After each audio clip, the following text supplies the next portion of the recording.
Okay ladies and gentlemen, Tamil சினிமாவில் அடுத்த ஒரு டாபிக் அப்படின்னு எடுத்தாலே வந்து தவிர்க்க முடியாத டாப்பிக்காக இருக்கிற தளபதி விஜய் பற்றி தான் நம்ம பேச போகிறோம். ஓப்பன் பண்ணால தளபதி விஜய் வந்து இசை வெளியீட்டு விழாவில் தலைவர் மாதிரியே குட்டி கதை சொல்கிறது, ஆக்ஷன் சொன்னதுக்கப்புறம் சூப்பராக நடிக்கிறது, அதுக்கப்புறம் சைலண்டாக போய் ஓரமாக உட்காடுறது, எப்பயாச்சும் அப்ராட் ட்ரிப் போகிறது, கண்டினியூஸாக படங்களுக்கு நேரத்தை ஒதுக்கி டெடிகேட் பண்ணி நடிக்கிறது, அவர் வித கெட்டப்பில் வர்றது, அப்புறம் வந்து அஃப்கோர்ஸ் ஒரு கட்சி ஆரம்பிப்பார் சொல்லி வந்து பொதுப்பணியில் இறங்குறது, அப்புறம் அவர் கூட இருக்கிற அசிஸ்டன்ஸ்லாம் பொறுங்கடா அப்படின்னு அவரே சொல்கிறது, இது எல்லாமே நம்ம பார்த்துட்டு தான் இருக்கோம். இன்ஃபேக்ட் நீங்கள் ஆன்லைன் போனாலே பேர் மினிமம் நீங்கள் ஃபீல்டில் வந்து ஒரு 4-5 போஸ்ட்லேயே நீங்கள் வந்து கண்டிப்பாக விஜய் அவர்களை பற்றி ஏதாவது ஒரு பதிவு பார்த்துருவீங்க. கப்பு முக்கியம் பிகிலேருந்து ஆரம்பித்து எதுவாக வேணா இருக்கலாம். விஜய் வந்து டெய்லி பார்க்குற ஒரு ஒரு ப்ராடக்டாக ஒரு ஐடியாலஜியாக மாறிட்டார். அந்த விதத்தில் வந்து விஜயை பற்றி ஒரு அப்ரிசியேஷன் போஸ்ட்லாம் போடலாம் ஒரு பக்கம். பட் இன்னொரு பக்கம் ஒரு விஷயத்தை நான் அட்ரஸ் பண்ணணும்னு நினைக்கிறேன். தளபதி விஜய் வந்து பார்த்தீங்கன்னா ஒரு 10 ஆண்டுகளுக்கு முன்பாக துப்பாக்கிக்கு முன்னாடி வரைக்குமே experiment and Vijay where never in the same sentence. அந்த காலகட்டத்தில் தமிழ் சினிமா ஜான்ராவா அவ்வளோ வளரலையா, இல்லை அவருக்கு வந்து அமைஞ்ச இயக்குநர்கள் அப்படி இல்லையா, இல்லை அதுக்கான பட்ஜெட் அவருக்கு கிடைக்கல. இப்போ அழகிய தமிழ் மகன்லாம் வந்து பயங்கரமாக வந்து இந்த எக்ஸ்ட்ரா சென்சரி பர்செப்ஷன் பற்றிலாம் பேசியிருப்பாங்க. But at the end of the day it becomes a double action regular family drama of Darwin's thriller. But துப்பாக்கியில் வந்து ஒரு all out an episode from the life of சோல்ஜர்னு சொல்லி பயங்கரமாக டெடிகேஷன் டு த ஆர்மின்னு சொல்லி லுக்லேயும் அவருக்கு ஒரு டிஃப்ரென்ஸை கொடுத்து அவர் கன் ஹேண்டில் பண்ணுற விதத்துலேருந்து ஆரி ஜெயராஜோட பேக்ரவுண்ட் ஸ்கோர் சொல்லி அந்த படம் வந்து ரொம்ப பெருசாக பேசப்பட்டுச்சு. ஹிட் படம் எல்லாம் okay. But Kaththi being my most favourite Vijay film in the last 15-20 years. Let's come back to what Vijay is doing right now. புலின்னு ஒரு காஸ்ட்லி எக்ஸ்பெரிமெண்ட் பண்ணார். எஸ், அந்த director one of the most innovative story tellers.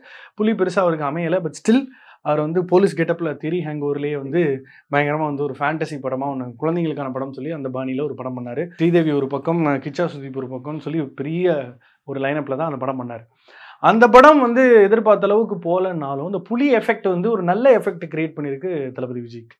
அது என்ன அப்படின்னு பார்த்தீங்கன்னா, அவர் வந்து ஏற்கனவே சொன்னது போல் எந்த மாதிரியான டிரெக்டர்ஸோட ஒரு கொலாபரேட் பண்ணுறாருன்ற பட்டியலை நம்ம ஏற்கனவே நிறைய இடத்துல டிஸ்கஸ் பண்ணியிருக்கோம். ஃபார் எக்ஸாம்பிள் அட்லிக்கு பேக் டு பேக் ஃபிலிம்ஸ் கொடுத்தாரு. அட்லி தான் வந்து அவர் தெரிய வந்து ஒரு டைலர் மேட் ஃபில்மாக பண்ணி அதுக்கப்புறம் மெர்சல் மூலமாக ஆள போகிறான் தமிழ்னு சொல்லி ஒரு பெரிய பொசிஷனிங் கொடுத்து பிகில்ல பெரிய நம்பர் கொடுத்து அவரை வந்து ஒரு 200+, 300+ன்னு இழுத்துட்டு போனது அட்லி தான். அட்லிக்கு தான் ஃபர்ஸ்ட் அந்த பாராட்டு. அதனை தொடர்ந்து வந்து ஏஆர் முருகதாஸோட சோஷியலி கான்ஷியஸான படங்கள் சொல்லி அவர் வந்து அஃப்கோர்ஸ் சர்க்கார் நம்ம எதிர்பார்த்த அளவுக்கு போல. பட் இன்னைக்கும் Day 1 கலெக்ஷன்ஸில் அது ஒரு பெரிய உதாரணமாக எடுத்து சொல்கிறோம். பட் ஏஆர் முருகதாஸோட ஒரு திரும்ப இணையலை. அங்கே ஒரு கேப்பை ஃபில் பண்ணுற மாதிரி நம்ம நெல்சனும் லோகேஷும் வந்து ரொம்ப நம்பகத்தன்மையான கதை சொல்லிகளாக வந்து அவரோட கேம்பில் இணைஞ்சாங்க. அந்த விதத்தில் வந்து அவர் கண்டிப்பாக நெல்சனோட திரும்ப படம் பண்ணலாம். Beast irrespective of the performance he like the film, he was happy. And also வந்து டிரெக்டர்ஸ் வந்து பர்சனலாக பிடிச்சி போச்சுன்னா அவன் வந்து சுமாரான ஒரு படம் கொடுக்குறான், இல்லைனா அவன் நல்ல படம் கொடுக்க முயற்சி பண்ணால் ஆனால் சரியாக போகலன்னாலும் is ready to give a chance again. ஏன்னா இட் இஸ் ஆல் அபவுட் விஜயை யார் அஃபோர்ட் பண்ண முடியும்.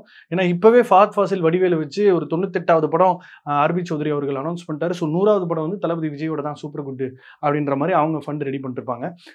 தளபதி விஜய்க்கு சம்பளம் கொடுக்குற நிறுவனங்களே ரொம்ப குறைவுன்றது உங்களுக்கும் தெரியும்.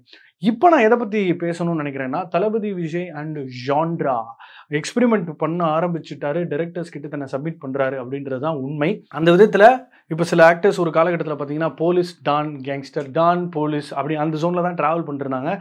விஜயுமே அப்படி தான் வந்து he was running out of options. But இப்போ ஃபார்ச்சுனேட்லி நீங்கள் பாருங்கள், அஜித் அவர்களை ஒரு உதாரணம் எடுத்தால் விடாமுயற்சி is a road film, whereas Thunivu was a bank robbery film. So அந்த மாதிரி ஜான்ராக்கான ஸ்பேஸில் இன்றைக்கி தமிழ் சினிமாவில் ட்ராவல் பண்ணிகிட்டு இருக்கோம். அதை பற்றின ஒரு பதிவு செப்பரேட்டாக ஒரு வீடியோவாகவே போட போகிறோம். ஏன்னா 2024 is the year for genre. ப்ரீசெல் பண்ணுறேன் எங்களோட அடுத்த வீடியோவை.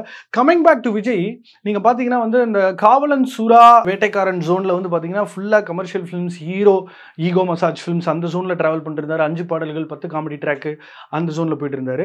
பட் இப்போ சினிமா அப்படி இல்லை. இப்போலாம் பயங்கரமாக நீங்கள் இன்ட்ரடக்ஷன் ஷாட்லாம் வச்சா சிரிச்சிருவாங்க. லியோலலாம் பாருங்கள், சப்பையாக இருக்கும் அவரோட இன்ட்ரோ ஷாட்.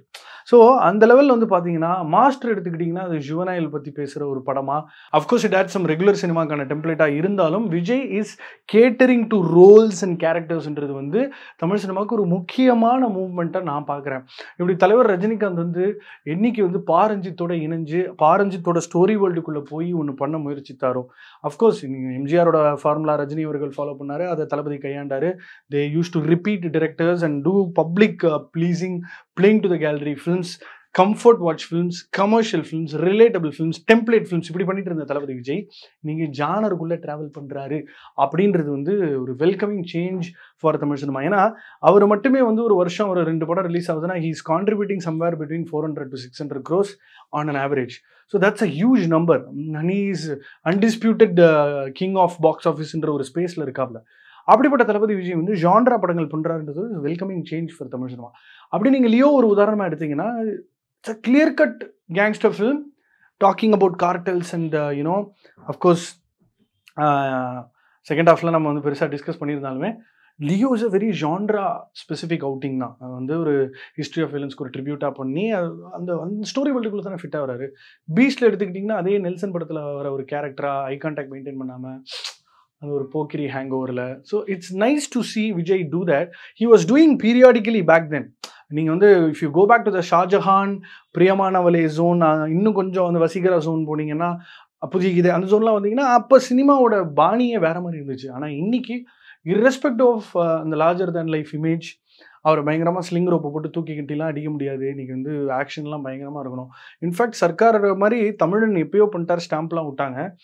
கரெக்டாக ஒரு மாதிரி I think kind of films that he touches upon அவரோட பர்சோனாக்கு ஏற்ற மாதிரி அதை அப்லிஃப்ட் பண்ணுற விதத்தில் தான் அமையுது.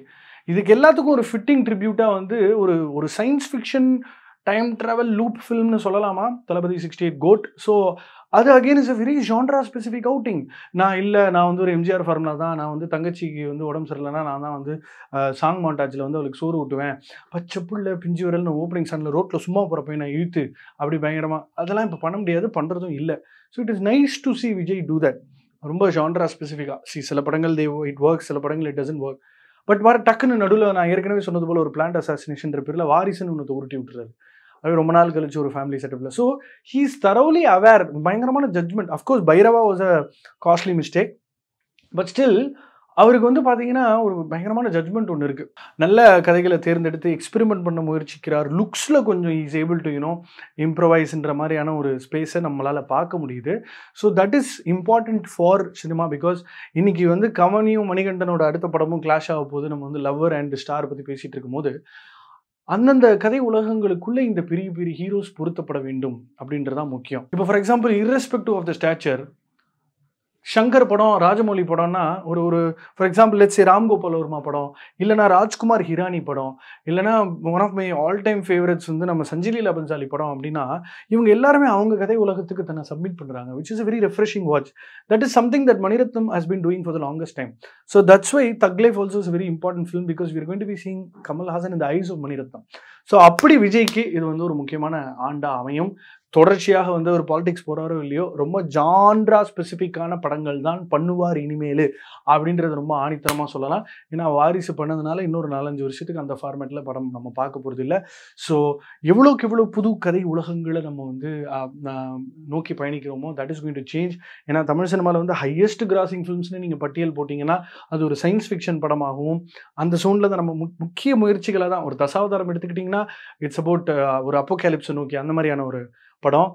World coming to an end kind of a film. Vishwaroopam was direct attack on Islam being treated as a monopoly of terrorism. இந்த மாதிரி எவ்வளவோ கதைகளை வந்து நம்ம பார்க்குறோம், வித்தியாசமான கதைகள் பார்க்குறோம். அந்த விதத்தில் Vijay is on the right track.